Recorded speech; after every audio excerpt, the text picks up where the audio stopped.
We're going to try and get my experience of growing tea trees to you people. I've given trees away to so many people, I've been to so many shows, and I've not seen people use tea trees anywhere. And I've done search on the nets, there's a little bit done in Australia, but otherwise virtually not used in bonsai, and they're such a easy tree to grow if you just learn a few basic things. And everybody will say, oh, I bought one but it died. We'll go through a little bit of the history of what they are, where they grow, etc., and then I'll get on to a little bit more, and we'll do one potting at the end. So okay, that's the fancy names for them. They're Myrtle family, mostly Australia, New Zealand, Malaysia and Southeast Asia. Now, I've seen them in Australia and New Zealand quite extensively. Here, as I say, nobody seems to get them on bonsai shows. There's a lot of species, and you'll see amongst what we put here, unfortunately they're not flowering, but there are a lot of different species, from single petal flowers to compound, etc. We'll see them just now. They grow anything up to 12, 15 feet tall, and they grow so dense that you cannot walk through the wild stuff. They are masses. They're ideal for bonsai because of the small leaves, the small flowers, and the quick growing. They're relatively quick. If you compare them with an olive or something like that, or azaleas, they really grow quickly.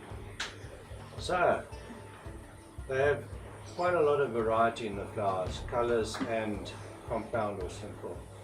The original tea bush, there's always discussions of whether it's a bush or a tree.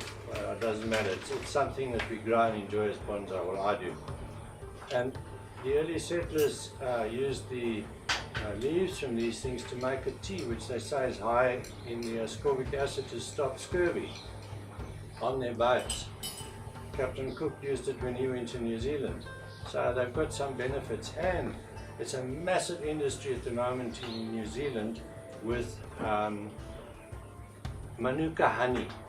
They sell it for up to $150 US dollars for a little bottle like this that comes from areas in New Zealand where they now commercial farming, like we farm mealies here.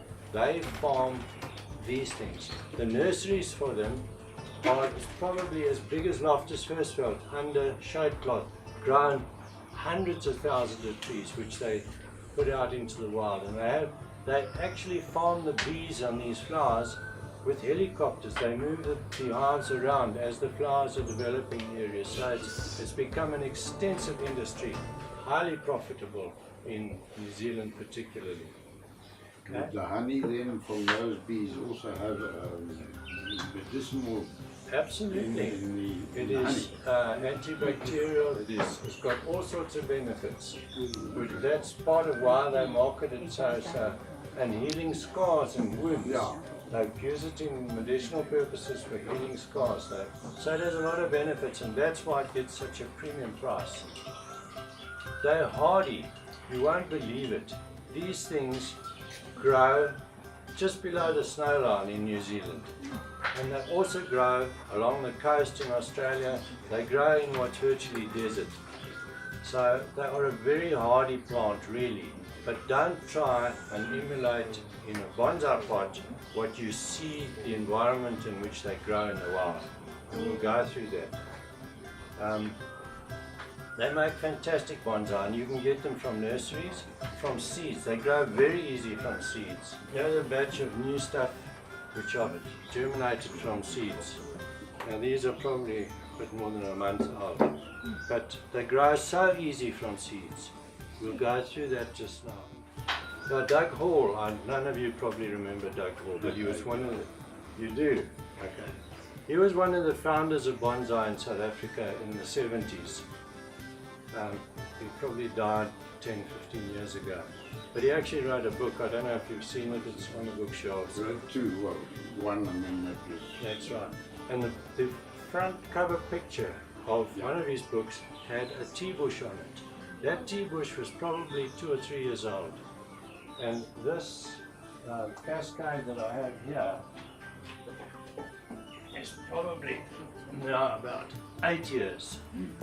It's finished flowering, but we'll see it on the presentation just now. But styling on these things, anything goes. They're very easy. So from cuttings I've not tried. I really have not tried, but they grow so easy from seed that all of these that I've got here are all from seed. Very easy. And full sun. They like full sun. You'll find that if they are shaded like that one there, I'll probably have to take it off eventually. They need sun. So these things grow, right, I've got 40% shade netting over mine, which does two things, hail and gives them enough sun. They do need sun. If you see the environment they're growing, it's always sun. They flower most of the years. These things started flowering towards the end of March, and now they're the last flowers now. Now they start a vigorous vegetative sort of growth, as opposed to when the flowers are finished, then they start shooting, all their new stuff comes out. So, yeah. And fertilizer, I use anything. This Moo produce and any fertilizer I get, I use on these things, but with a weak mixture of it and water. You can wire these things pretty much any time. They're quite flexible, and if you crack it, you can just seal it. It'll peel fairly quickly, so they're quite friendly to working for styling and that. Once they get very old, obviously you can't bend that anymore. But otherwise, they're quite flexible. Yeah, don't play with the surface roots. Don't play with them. That I found you will lose, and Doug Paul emphasized that, and he was one of the first people who started really with tea bushes, and he's the only one that I know of that successfully grew them. And he said to me one day, he watered these 3 times a day. He was a pensioner, he had them on his front veranda, and 3 times a day he gave them water. I have a different thing. I grow mine in trays.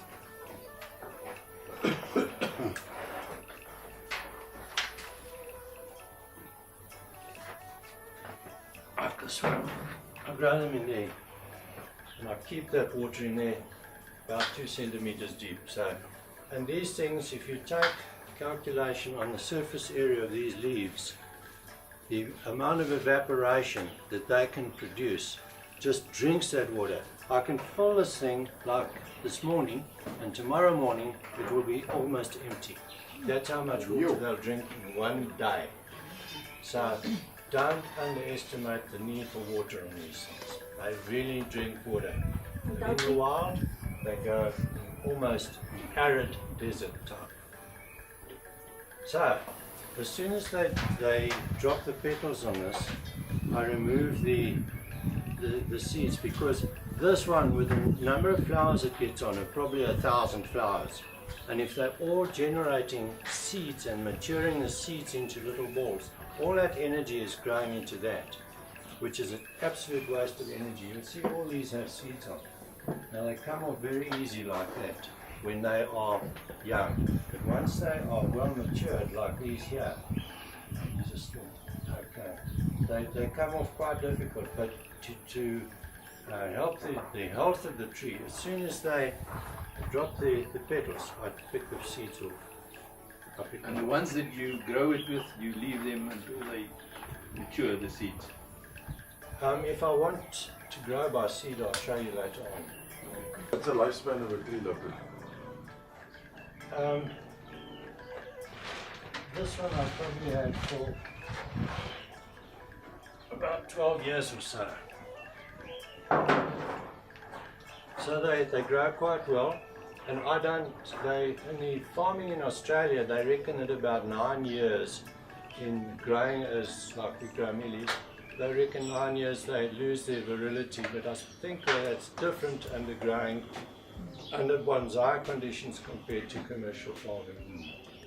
Because of the fertilizer and stuff that you spend during the seasons and stuff. I don't know what the difference is between this here and commercial farming, but just reading their research that they've done on growing them in New Zealand, they estimate that from 3 years they start producing an enormous volume of flowers. And then up to about 9 years they do well, and then they say they decline again. But on these things we repot them. So that gives them new life again, it helps them, and we trim them a lot. Whereas for their commercial farming, they just plant them in rows like me. Don't try and grow them in a very shallow tray. They need that moisture on the roots. One day dry, and I can assure you, those trees are going to die. And anybody who's tried tea bushes, I'm sure they'll say, oh, they had them, but a week, months later they were dead. Because I must have given away 20 or 30 trees already. And you ask people, please bring them back. Let's see what you've done. Let's see development. I don't see them ever again.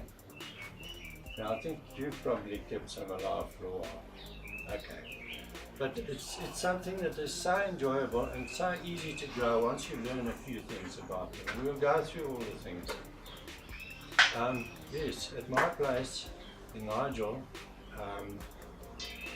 2 years ago or 3 years ago, we had up to -9 degrees at night. And to pick this up out of the pot, it was solid block of ice. And the water in the trays up till about 11, 12 o'clock was still a solid block of ice. So they can take the freezing, they can take the heat, they don't mind. So really they are a very, very hardy tree. With one thing, water. And I can't emphasize that enough. Yeah, the roots. This one's got. Mark, you know when you repotted this way, haven't you repotted? No, I haven't repotted it.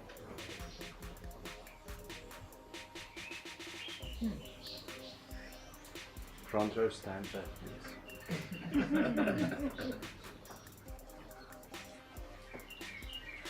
There you are. Wow. Now this is just a mass of roots. A mass of roots. So they do need repotting from time. If you keep them for a long time, you find they start getting weaker and weaker. They do need repotting. And I was always scared to repot them. But again, I'll show you just now the way I do repotting with these things. And I've not had one failure with them so far. How often should you repot? I think it depends on the root development. But you can 2 years. I would pick say it up and see. a couple of years. Yeah. And you needn't be scared to do it, and I'll show you the techniques just now. Because they actually, when they get very root bound, they start to push the plant out of the pot. That's right. They really, really are vigorous root development. And that's why I think they absorb so much water into the demand by the leaves. If you had to extrapolate the leaves on this compared to an olive or something like that in surface area, all that is evaporating moisture. They really, really drink water. Yeah, the mixture that I use has got quite a lot of organic matter in it, so that helps to keep the moisture on top and helps to keep the moss alive. Where they grow in the wild though, you don't see that. They grow a lot in very dry, gravelly soil. How they survive, I do not know. But the thrushes in my place are a real menace, and if I don't put this on, every piece of moss will be gone. And they carry it away for their nests as well. They do get, because of the moisture and the moss like this, they get a black jelly-like little bubbles of mold or fungus or whatever it's called. And I just use Fungigex, one of those Effecto fungus sprays, just to spray it off, kills the fungus again. I don't know of any insects that trouble them except if they get that black mildew, it's powdery mildew, disease that they get. That kills the trees, and quite quickly too. But that comes, I think, from aphids and things that might get onto the. I've not had any for years now, but I had one in the garden, and it got quite a big tree, and all of a sudden it was dead, and I didn't know why. And I found that it was full of that black powdery mildew. So they do get that, and that's the only disease I know of that really affects the trees. There's snow in the background. That's in New Zealand near Rotorua. And the tea trees grow up to the bottom of the snow line. And that snow is there summer and winter. There's a glacier up there too. That's just environments that you can see how hardy these trees are. Okay. That is in Mark's garden. It no longer exists, but that tree was about 4 meters high probably. And a mass of compound red flowers. You killed it. Yes. The next one. There, that was taken with Mark there. Yeah, the tree's now dead. They changed gardener, and I think the new gardener didn't know that the trees need water, and that tree died. That's about 2 years ago. It was a beautiful tree. It had compound flowers, red flowers. Thrushes not only steal the moss, young trees like that, cut and gone, taken to their nests. I lost quite a lot of young trees like that, so now I put this mesh over them all the time, like this here. If I didn't put mesh on it, the thrushes will steal them. Oh, that's this cascade here.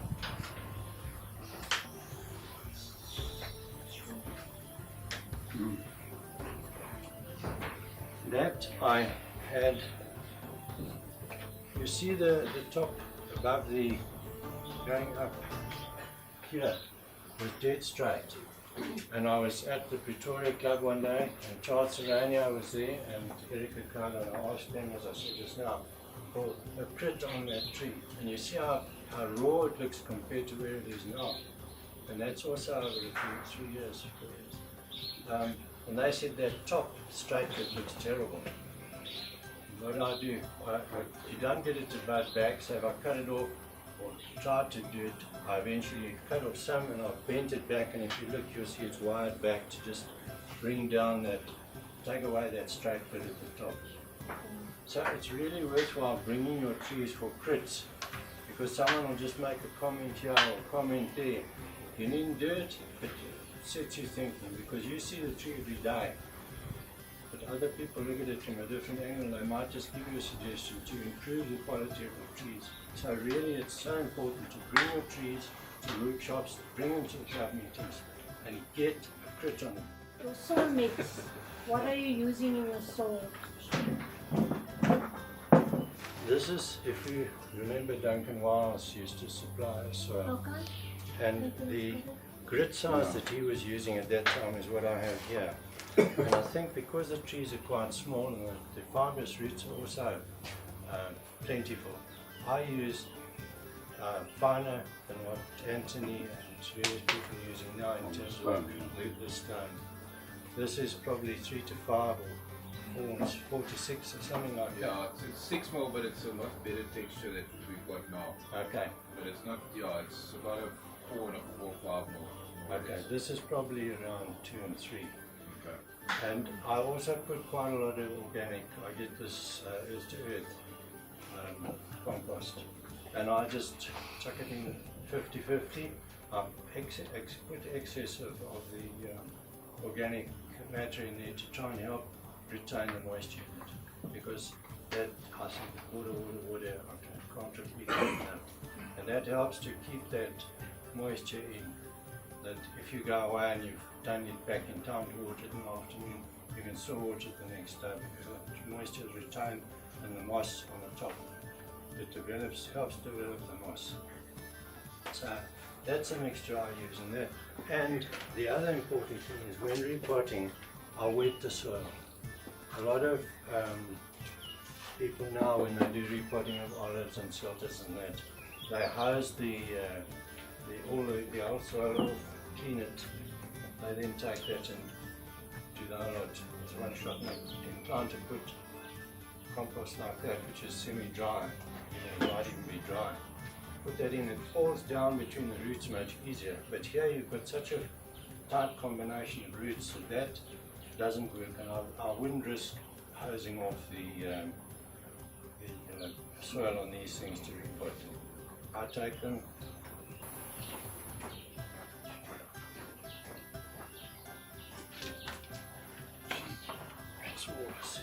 Here's young ones growing from the seeds.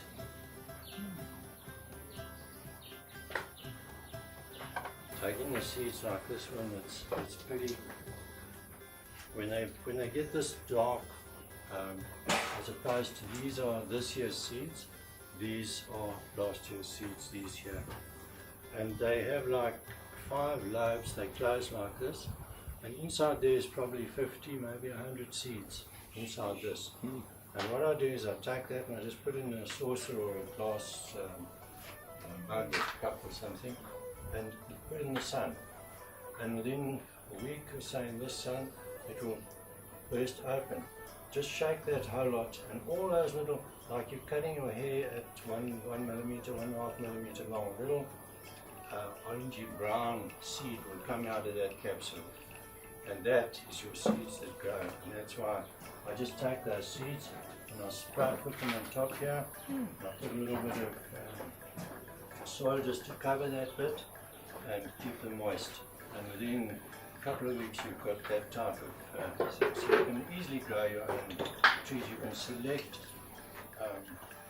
what type of flower. Here's a compound white, here's a single pink. Some of them are white, I don't remember. This is also a single petal. The same as that one. Right on the top. Yeah. That's the same as that there. They are, I think, mostly what you'll find in nurseries. And some of them you find a beautiful dark red. And that tree, the species seems to grow differently to the compound leaf ones. They seem to get a more harder texture. These with that pink white flowers seem to feel a much softer tree, but they all look beautiful. They really do. So okay, come to repotting. This is a very special tool. It's really a special tool. Is there a specific time? Because I missed you when you repot them. Anytime. Anytime. I've done it any time of the year. It really doesn't matter. So a third at the bottom. I just take this and I slice it through there.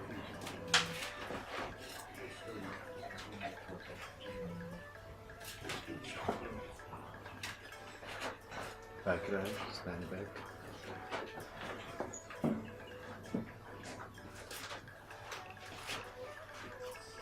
And why I put this yellow tape on here is to remind me when I repotted it. And that was my 2016 repotting year. I put the yellow mark on it. Okay.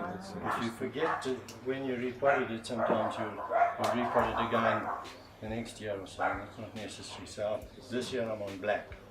Next year I'll probably put a combination. But it does help me to say when did I repot the trees. Okay, that's the way I cut the bottom off.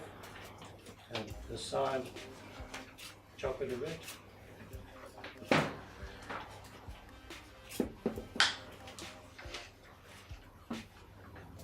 I'm going to leave the netting on as well, because there might be thrushes here as well. And the wet compost, but you don't get your roots exposed to dry compost.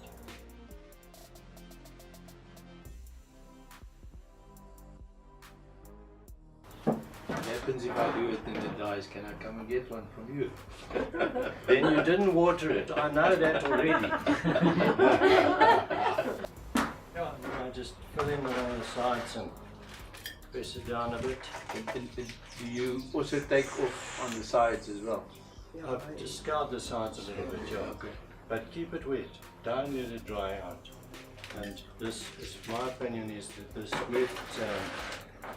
wet soil going back onto it and put it straight away back into getting it wet. You can't give it too much water, really. Mine, if I go away, I leave them in a tray similar to this one, and I fill it up to the top. And these things are up to the top in water. And for a week like it, they don't complain. You don't seem to get root rot on them either. They seem to be quite hardy in that respect.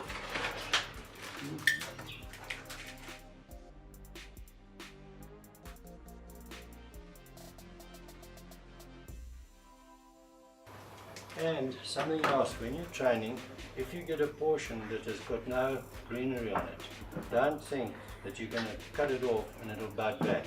These things do not bud back on old wood. You will not get like on an olive, if you had to cut all the leaves off this, it would bud back like profusely there. I have experienced that they do not bud back on old wood. So if you want to, what here I've done is to get taper, I cut the top off here, and this is a new top. Now to do that, you want to still make sure that there is some greenery there. If this was bare of foliage, you will find it won't bud back there. So bear that in mind when you styling the tree. Don't cut back to old wood. So there you have more or less the ease with which you can do tea bushes. Really easy, just water. Trimming, you can cut these back quite well and then they will develop like you saw on the side. This compared to what it was a few years ago, the same on the cascade a few years ago, they developed quickly. That is 2013 to this. And I just head strip these things to give it some shape. And it's very easy, I just cut, and you can cut to shape like that. And do you smell it yet? It's got a most delightful smell about it. But to give it shape, this is all I do. I just shape it like this. And maybe the fundies can teach us something about styling these, but that's what I do. And they produce such, from April through to about a month ago, it was just flowers, you could hardly see the foliage. Now once the flowers have sort of reached the end of their time, you'll find it shoots out this. So you can trim it back now to what you want in terms of shape, and you can get in underneath and select the weak stuff and what dead stuff, and give you a framework which you can see from underneath, which looks quite nice when you look underneath and you see the framework that supports it. It's hidden a bit by the dense foliage, but I think that also helps. So that's tea bushes.